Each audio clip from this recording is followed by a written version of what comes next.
ഇത് നമ്മൾ ചായക്കടയിലൊക്കെ കിട്ടുന്ന പോലത്തെ ഒരു ചായ പലഹാരമാണ് ഉണ്ടാക്കുന്നത്. ഇത് റെഡി ആക്കിയിട്ട് എടുക്കാനെന്ന് വെച്ചിട്ടുണ്ടെങ്കിൽ ശരിക്കും നല്ല എളുപ്പമാണ്. ആർക്ക് വേണമെങ്കിലും ഭയങ്കര സിമ്പിളായിട്ട് തന്നെ റെഡി ആക്കിയിട്ട് എടുക്കുക.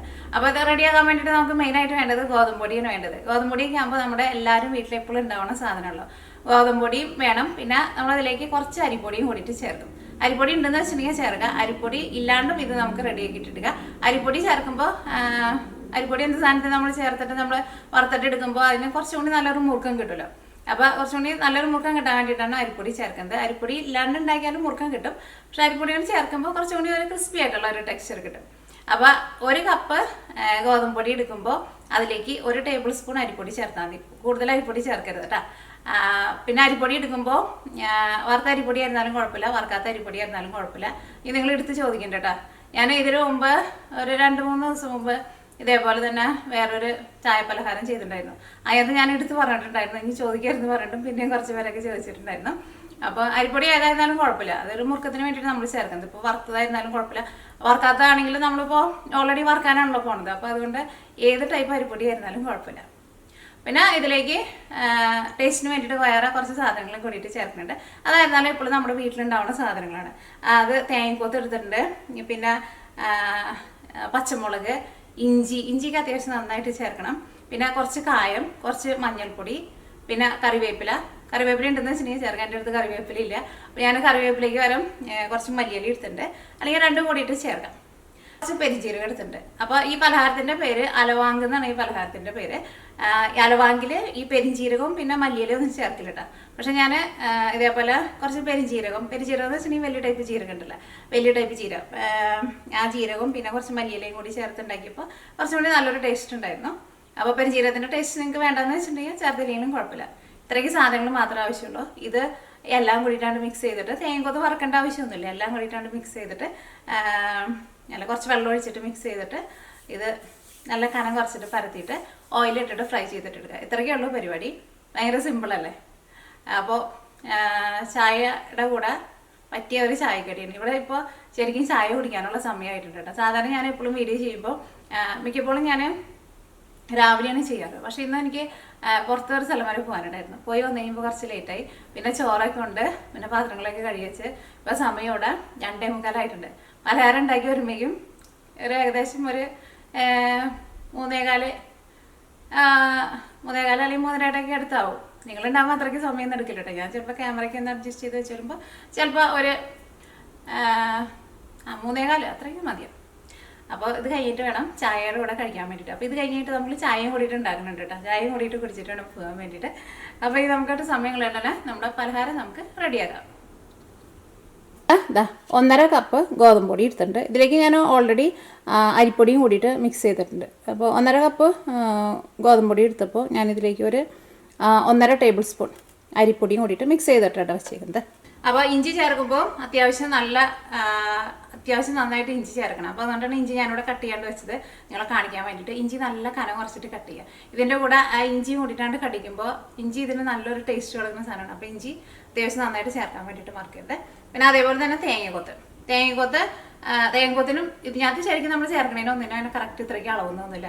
എല്ലാവരും ഒരു ഏകദേശം അളവിൽ ചേർക്കാം. തേങ്ങക്കൊത്തായിരുന്നാലും എത്ര വേണമെങ്കിലും ചേർക്കാം. ഞാനിപ്പോൾ ഏകദേശം ഇത്രയ്ക്ക് എടുത്തിട്ടുണ്ട്. ഇതിപ്പോൾ കുറച്ച് കൂടിയാലും കുറഞ്ഞാലൊന്നും കുഴപ്പമില്ല.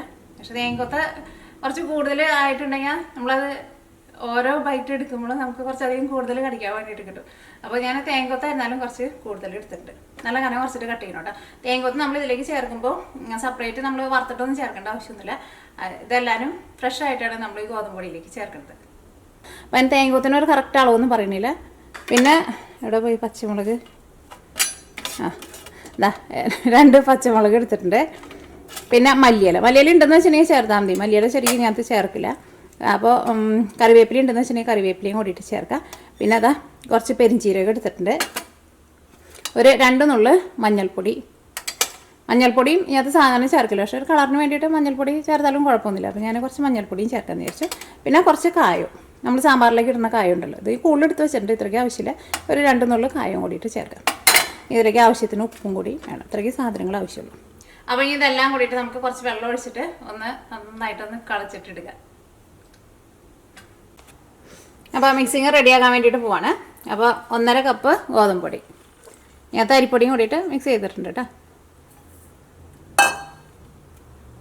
തേങ്ങക്കൊത്ത് വാരി കോരി ഇട്ടോ, നന്നായിട്ട് ഇട്ടോ. ഉണ്ടെന്ന് വെച്ചിട്ടുണ്ടെങ്കിൽ ഇഞ്ചി നല്ല ചെറുതായിട്ട് കട്ട് ചെയ്തിട്ട് ചേർക്കാം. അത് നിങ്ങളൊക്കെ വേണമെന്ന് വെച്ചിട്ടുണ്ടെങ്കിൽ നേരത്തെ കൂട്ടിയിട്ട് എല്ലാം കൂടിയിട്ട് കട്ട് ചെയ്തിട്ട് റെഡിയാക്കിയിട്ട് വെച്ചോട്ടെ.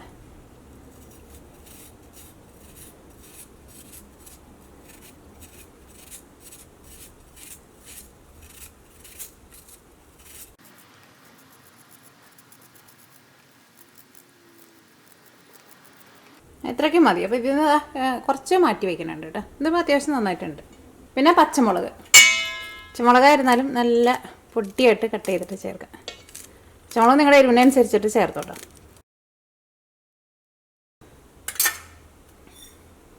പിന്നെ പെരിഞ്ചീരകം, അത് ഇതേപോലെ ഒരു നുള്ള് കൂടി, 2 നുള്ള് ഇടയ്ക്ക് നമുക്കത് കടിക്കാൻ വേണ്ടിയിട്ട് കിട്ടും. ഒരു 2 നുള്ള് മഞ്ഞൾപ്പൊടി, ഇത്രയ്ക്ക് കായം. പിന്നെ മല്ലിയില ചേർക്കണമെന്ന് ഒരു നിർബന്ധമില്ല കേട്ടോ. കറിവേപ്പില ഉണ്ടെന്ന് വെച്ചിട്ടുണ്ടെങ്കിൽ കറിവേപ്പില നന്നായിട്ട് ചേർത്താൽ മതി. ഇതിലേക്ക് ആവശ്യത്തിന് ഉപ്പൊക്കെ നല്ലൊരു കറക്റ്റ് പാകമായിട്ടിരിക്കണം കേട്ടോ. അപ്പോൾ നമുക്ക് ഇതിലേക്ക് വെള്ളം കൂടി കുറച്ച് കഴിഞ്ഞിട്ട് ഒന്ന് ടേസ്റ്റ് നോക്കണം കേട്ടോ. കാരണം ഇങ്ങനെ പലഹാരങ്ങളൊക്കെ ഉണ്ടാക്കുമ്പോൾ ഉപ്പിൻ്റെ ടേസ്റ്റ് നല്ല കറക്റ്റായിട്ട് ഇരുന്നാലായിരിക്കും കഴിക്കാൻ വേണ്ടിയിട്ട് നല്ല ടേസ്റ്റ് ഉണ്ടാവും. ഇനി നമുക്കിതെല്ലാം കൂട്ടിയിട്ട് കൈ കൊണ്ട് ഒന്ന് നന്നായിട്ടൊന്ന് മിക്സ് ചെയ്ത് കഴിഞ്ഞിട്ട് വെള്ളം ചേർക്കാം. വെള്ളം ചേർക്കുമ്പോൾ സാധാരണ വെള്ളമാണ് ചേർക്കുന്നത്, ചൂടുള്ള വെള്ളമല്ല ചേർക്കുന്നത്. ഇതേപോലെ ഇങ്ങനെ ഉണ്ടാക്കുമ്പോൾ ചൂടുള്ള വെള്ളം ചേർത്തിട്ടുണ്ടെന്ന് വെച്ചിട്ടുണ്ടെങ്കിൽ നമ്മളിത് എണ്ണയിലിട്ടിട്ട് നമ്മൾ വറുത്തെടുക്കില്ലേ, അതിന് വറുത്തെടുക്കുന്ന സമയത്ത് ഓയിൽ നന്നായിട്ട് കുടിക്കും. സാധാരണ വെള്ളം ഇതെല്ലാം കൂടിയിട്ട് ഫസ്റ്റ് നമുക്കൊന്ന് മിക്സ് ചെയ്യാം.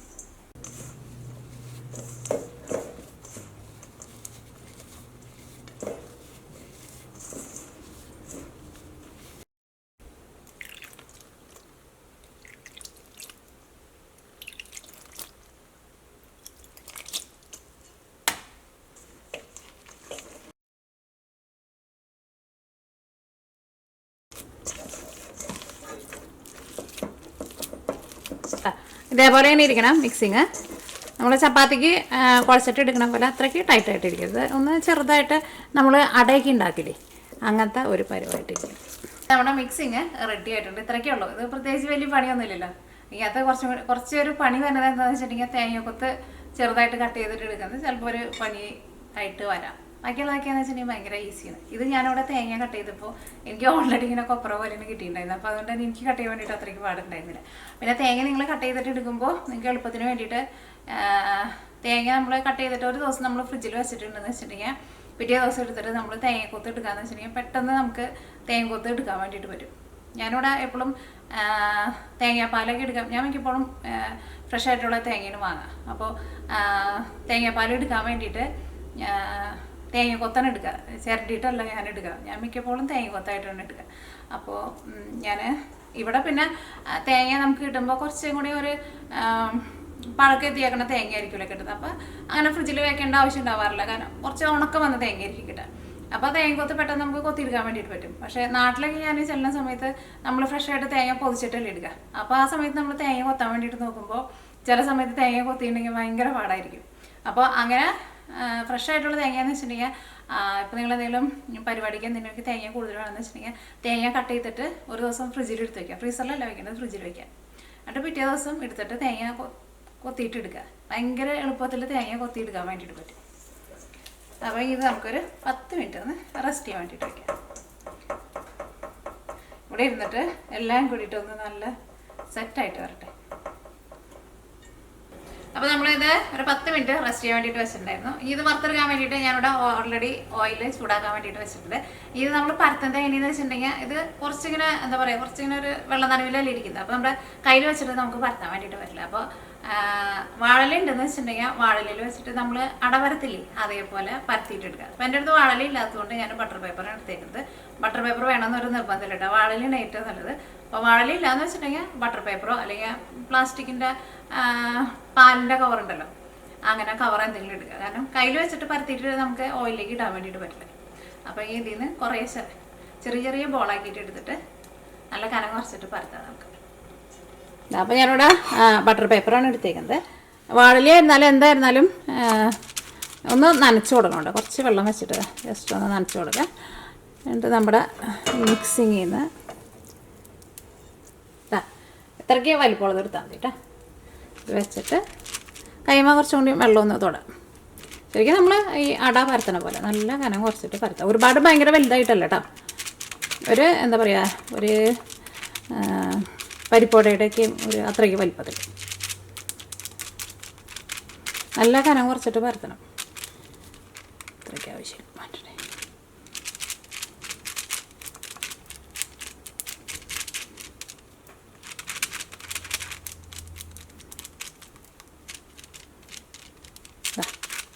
അത് നല്ല കനം കുറച്ചിട്ട് പരത്തിയിട്ടുണ്ട്.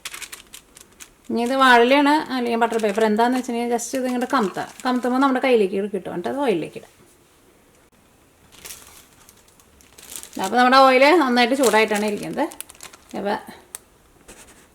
ഇത് ജസ്റ്റ് ഇങ്ങനെ ഒന്ന് കമത്തുമ്പോൾ അതങ്ങോട്ട് വിട്ടു പോകുന്നുള്ളൂ.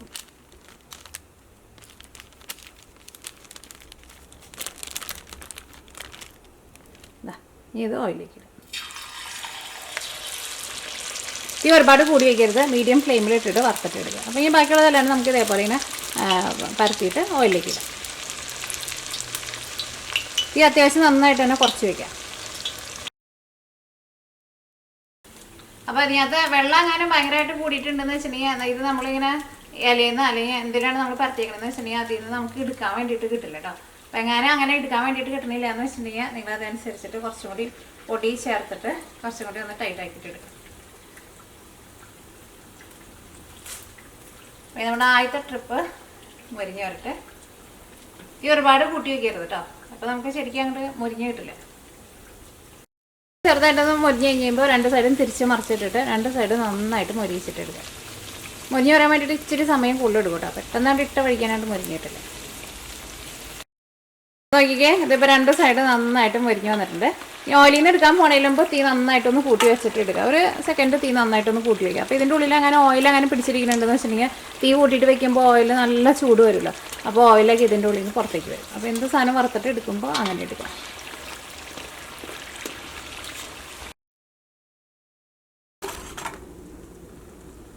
അപ്പോൾ ഈ നമ്മുടെ പലഹാരം റെഡി ആകുമ്പോഴേക്കും നമുക്ക് ചായയും കൂടിയിട്ട് റെഡിയാക്കാം.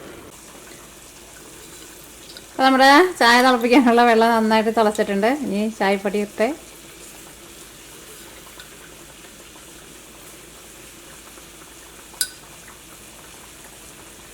ഇനി നന്നായിട്ടൊന്ന് തിളക്കട്ടെ. അത് കഴിഞ്ഞിട്ട് നമുക്കിതിലേക്ക് പാല് ചേർക്കാം.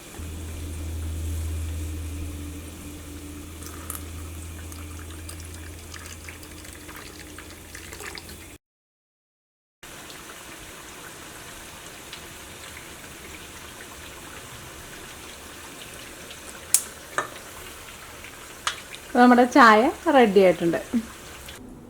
അപ്പോൾ നമ്മുടെ നല്ല ചൂടുള്ള ചായ പലഹാരവും നമ്മുടെ ചായയും റെഡി ആയിട്ടുണ്ട്. ഇത് രണ്ടും കൂടിയിട്ടാണ് കഴിക്കാൻ നല്ല സൂപ്പർ ടേസ്റ്റാണ്. പിന്നെ അത് വറുത്തിട്ട് എടുക്കുമ്പോൾ ഞാൻ പറഞ്ഞ പോലെ തീ ഒരുപാട് കൂട്ടി വയ്ക്കരുത് കേട്ടോ, ചെറിയ തീയിലിട്ടിട്ട് വറുത്തിട്ട് എടുക്കുക. അപ്പോഴായിരിക്കും ഉള്ളിലൊക്കെ ആയിരുന്നാലും നന്നായിട്ട് മുരിഞ്ഞ് കിട്ടുക. അങ്ങനെ ഇരിക്കുമ്പോഴായിരിക്കുമല്ലോ കഴിക്കാനാണെങ്കിലും നല്ല ടേസ്റ്റ് ഉണ്ടാവുക. അപ്പോൾ ട്രൈ ചെയ്ത് നോക്കിയിട്ട് ഫീഡ്ബാക്ക് പറയാൻ വേണ്ടിയിട്ട് മറക്കരുത്. തേങ്ങക്കൊത്തൊക്കെ ചേർക്കുമ്പോൾ അത്യാവശ്യം നന്നായിട്ട് ചേർക്കണം കേട്ടോ. പിന്നെ അത് ഞാൻ ചേർത്തേനെ തേങ്ങക്കൊത്ത് കുറച്ച് കുറവാണ്, കുറച്ചും കൂടി നന്നായിട്ട് തേങ്ങക്കൊത്തൊക്കെ നന്നായിട്ട് വേണം. അപ്പോൾ ഇങ്ങനെ തേങ്ങക്കൊത്തൊക്കെ കടിക്കുമ്പോൾ നല്ല ടേസ്റ്റ് ആയിരിക്കും. എല്ലാ സാധനവും അത്യാവശ്യം നന്നായിട്ട് ചേർക്കാം, അപ്പോൾ നല്ല സൂപ്പർ ടേസ്റ്റ് ആയിരിക്കും. അപ്പോൾ ട്രൈ ചെയ്ത് നോക്കിയിട്ട് ഫീഡ്ബാക്ക് പറയാൻ വേണ്ടിയിട്ട് മറക്കരുത് കേട്ടോ. അപ്പോൾ നമുക്ക് നാളെ വേറൊരു പുതിയ റെസിപ്പി ആയിട്ട് വരാം. ഞാൻ ചായ ചൂടാറിനു മുമ്പ് ഇത് ഒരെണ്ണം കൂട്ടിയിട്ട് കഴിക്കട്ടെ.